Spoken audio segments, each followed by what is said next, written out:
Hello mga kamamshi! Welcome to my vlog. For today's video ay pag-uusapan natin yung transition from breastfeeding to feeding bottle.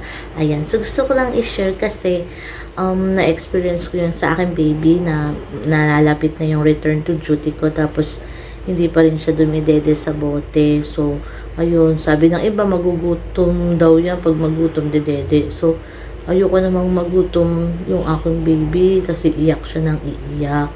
So, yun, gumawa din ako ng paraan.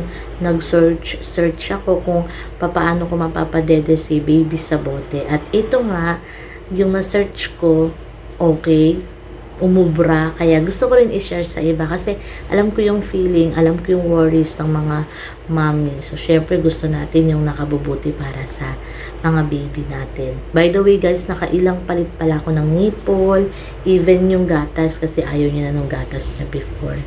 Ayun, so ito yun guys, yung na-search ko, yung mga feeding bottle na wide neck, recommended talaga siya. Tapos even dun sa may box niya, ang nakalagay for seamless switch between breast and bottle. Ayun, so kaya recommended talaga tong wide neck. Ang difference niya lang guys, yung mga chupa ni baby, yung nipple nun maliliit.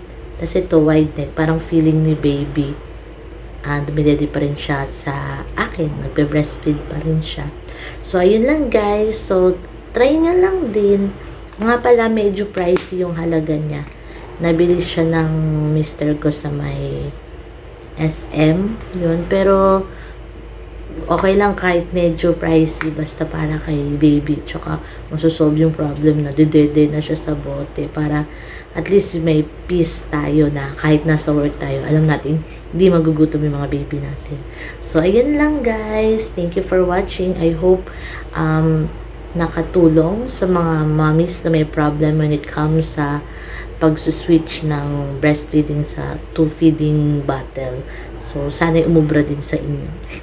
Bye!